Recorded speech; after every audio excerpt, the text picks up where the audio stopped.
Welcome to the Quality Meat Scotland podcast. Industry updates and best practice to promote, support, develop and protect the Scottish red meat sector. Hello and thanks very much for downloading this podcast. I'm Mark Stephen. My day job is as a broadcaster, so consequently I tend to watch and listen to a lot of news. Now, most of it comes and goes, but there was one story just a few weeks ago that really stuck out for me. I'll be honest, I can't remember the precise details, but it was a man in his late 30s standing in a warehouse in front of pallets of some sort of product that his company produced.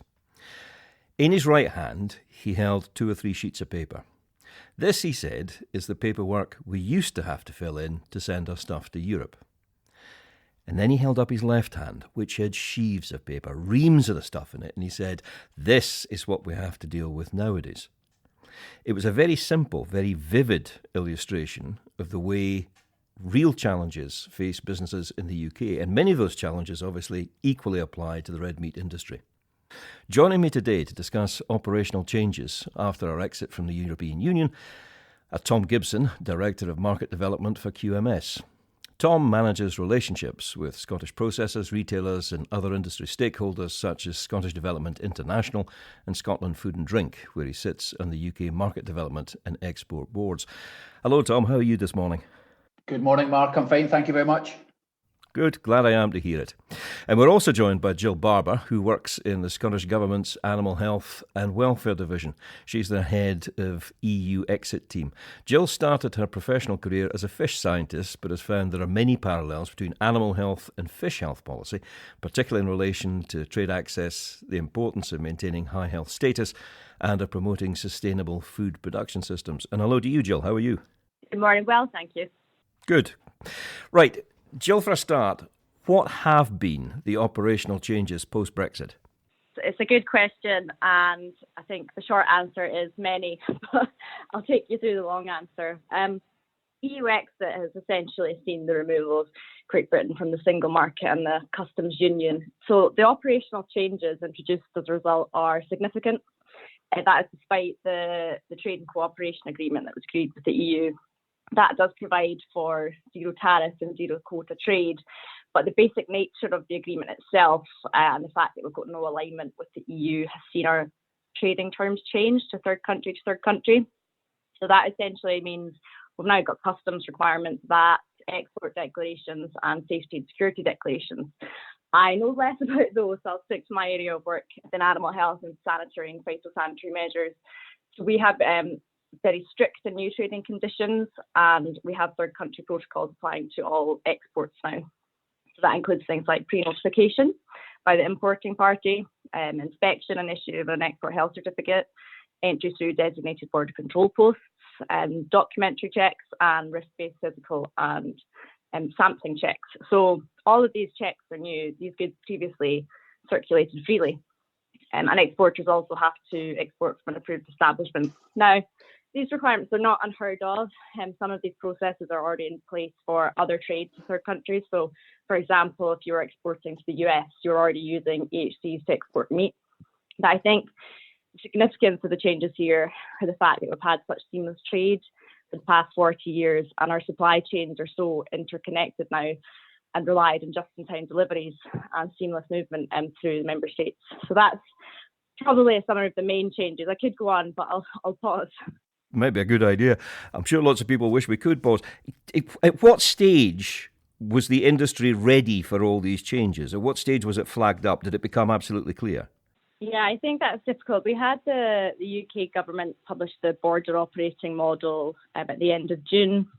And I think that was the first indication, June last year, that was the first indication of the relationship that they were seeking through the negotiations, which was that third country to third country.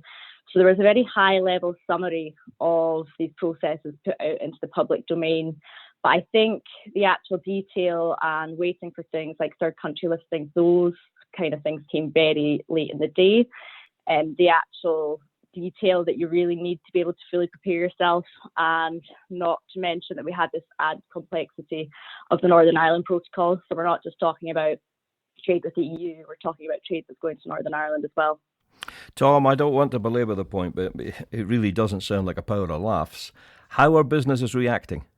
To be honest, it's been fairly challenging, Mark. We had the deal announced on Christmas Eve, and I think the initial feeling was it's great, there's no tariffs or quotas there, because that was our fear, really.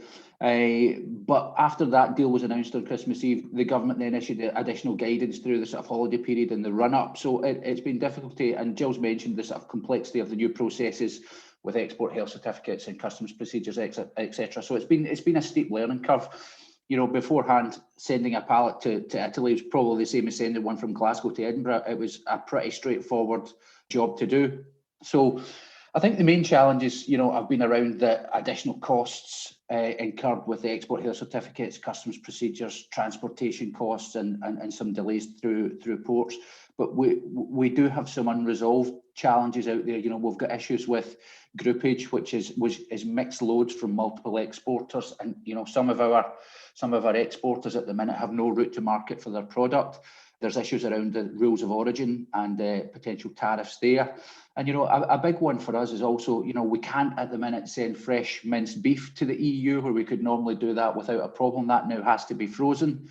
And we've got certain conditions on export health certificates that we're still looking for a little bit of clarification from UK government on. So there are challenges out there, but product has been going to the EU and consignments have been delivered to customers. And it's getting slightly easier each week as our exporters get used to the new processes. How are the markets bearing up? Well, it's a bit of a mixture just now because of the COVID implications. There's volumes are down, to export markets. EU demand generally is well down behind pre-COVID levels, and similar to the UK, I suppose that is the loss of food service has impacted. But EU retail is still going along quite nicely. The UK market is doing well. We're really strong just now for beef and lamb, and farm gate prices are strong. Pork is a little bit different. Prices are soft for a whole number of reasons. There's an impact from African swine fever in Germany. The EU market is well supplied. So there's a bit of a backlog of pigs at the moment, which is pushing price down. So that's a market that is probably more challenged than beef and lamb. Are there businesses out there, and this question to either of you, the businesses out there who have effectively given themselves an export holiday until they figure out how it's actually all going to operate? There's certainly been a little bit of that. We know of a few exporters who have just said, right, okay, we're going to hold back. We know there's going to be teething problems. They probably got a lot of product away just before or at the end of the year, just to buy them a bit of time to see how this is going to settle down. But we certainly know of businesses that have been, if not a holiday, pretty much scaled back, probably doing only 25% maybe of the exports that they were doing pre-COVID and pre-Brexit. This question is maybe several weeks too late, Jill, but I'm sure most businesses are all over this already. But what practical steps do businesses need to take? Yeah, I think for those that are exporting, the place to start, I mentioned it earlier, probably is that UK border operating model that's online that gives the high level steps for export. I think once you've got your head around that, you can go into each step individually. So businesses need to make sure they've got their EORI numbers. They need to understand the customs steps in addition to the FPS health steps. So there is guidance available online on the UK government's EU exit pages, on the Scottish government's EU exit pages, on QMS's EU exit pages. I think one of the main things for exporters is to really familiarise themselves with the actual export health certificate they need to use and what the health requirements are. To actually export, you have to be registered on EHC online system, and your certifier has to be registered as well. You need to know what border control posts you can send your commodity to. So you have to have all of this lined up before you can actually look at sending anything to the continent. On the flip side, for imports, we'll have new import systems online, which is the iPass system. So again, another system that you have to be registered for before you can actually import any of these goods into Great Britain. I think also worthwhile pointing out for trade to Great Britain to Northern Ireland, there is a dedicated trader support service line, and there's also the movement assistance service. You can claim back costs for EHC charges, but that is only for Great Britain to Northern Ireland movements. It doesn't apply to EU trade. How much of this is actual, honest to God, practical help that's being offered here, and how much of it is tea and sympathy?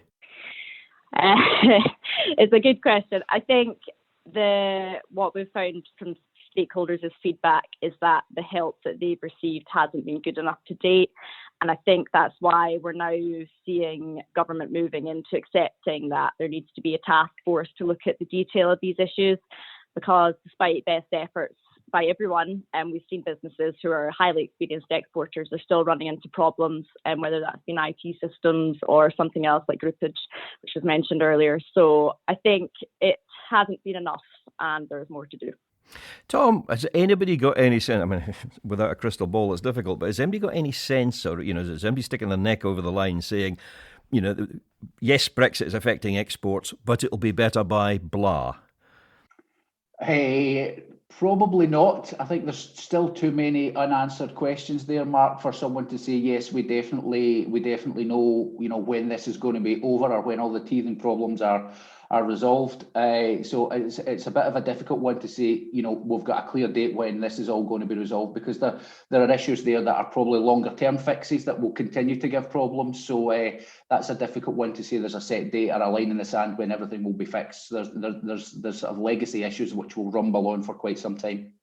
What would you like to see happen? I mean, Jill discussed possibly a dedicated task force. I'd be interested to get your views on that. But what would you like to see happen to help the sector deal with Brexit? There's a few things. The vast majority of our red meat exports go to the EU, predominantly over sort of 90% for beef and lamb. And so we need to fix this. I think first we need to iron out the issues that we're experiencing with the current processes. The UK government needs to work with the EU Commission to minimise some of the non-tariff barriers that are out there.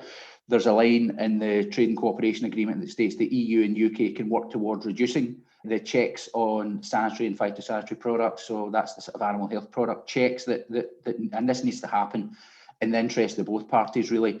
Longer term, we need to work towards a more integrated IT system, I think, for exports and customs processes. And, if we can work through these issues, and some are not a quick fix by any means, then there's no reason why we can't continue to grow our exports into Europe and beyond, really. This would be bad enough if it was happening in a normal year. We're not in a normal year. We haven't been in a normal year since March last year. So how confident are you that the necessary changes will be made in time to keep businesses afloat?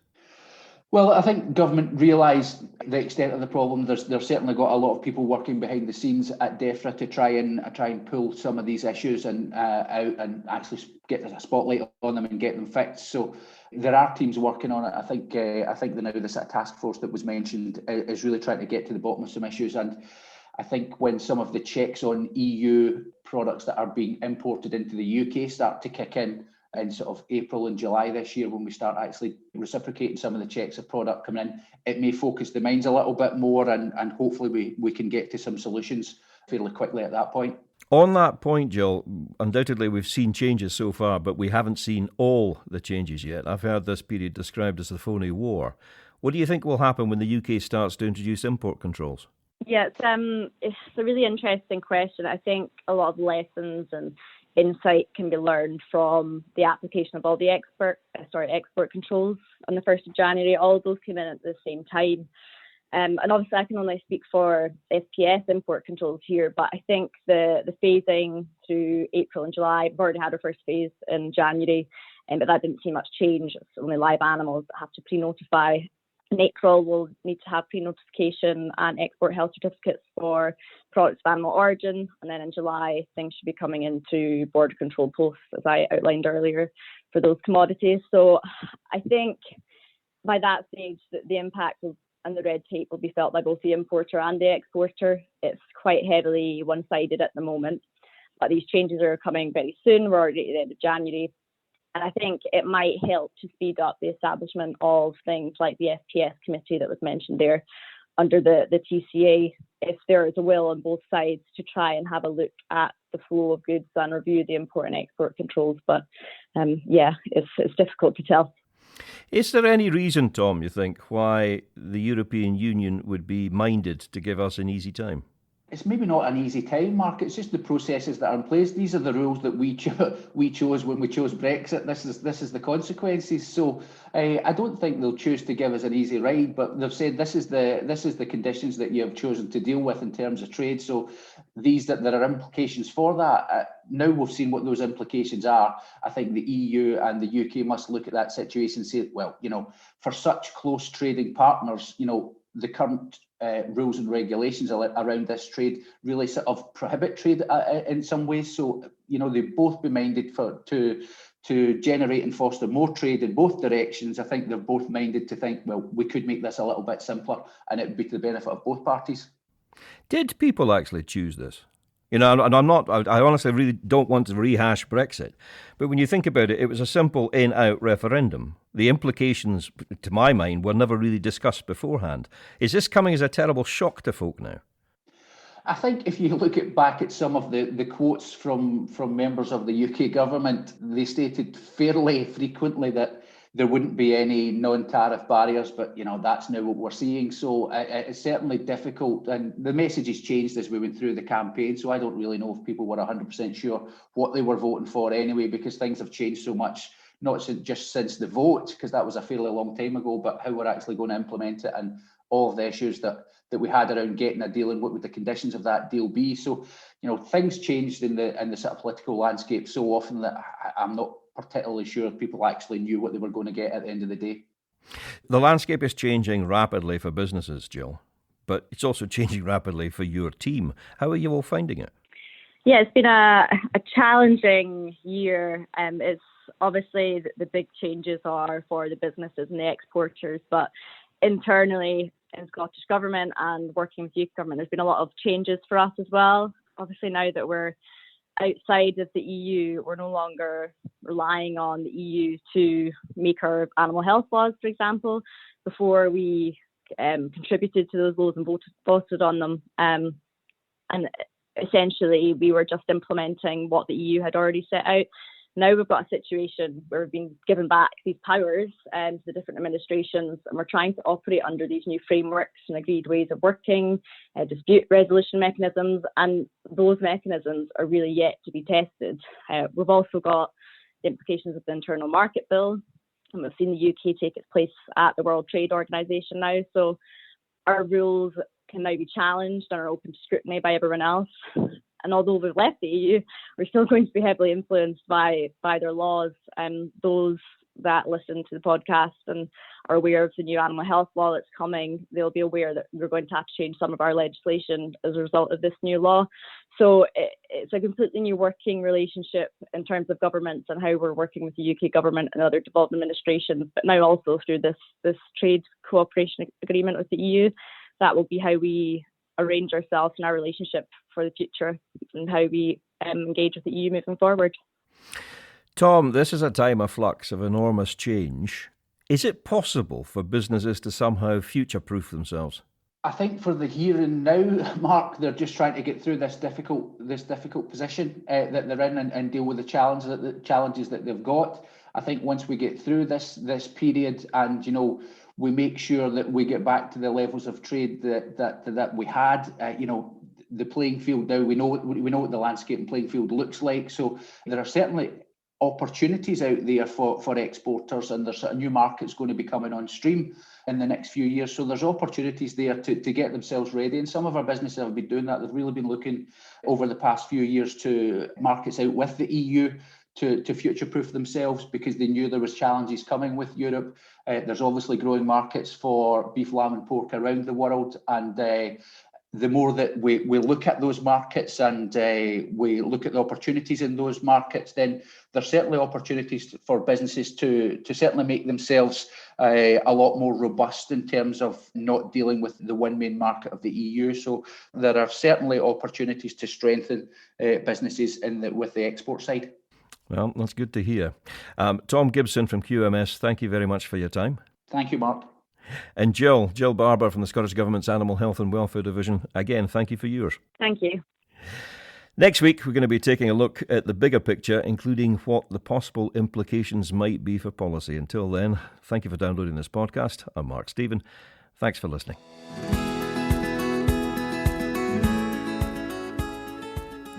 Thank you for listening to the Quality Meat Scotland podcast. For news and to listen back to previous episodes of the podcast, visit qmscotland.co.uk. For Scotch beef, Scotch lamb and specially selected pork recipe videos and inspiration, visit www.scotchkitchen.com. or follow Scotch Kitchen on Facebook, Instagram or Twitter.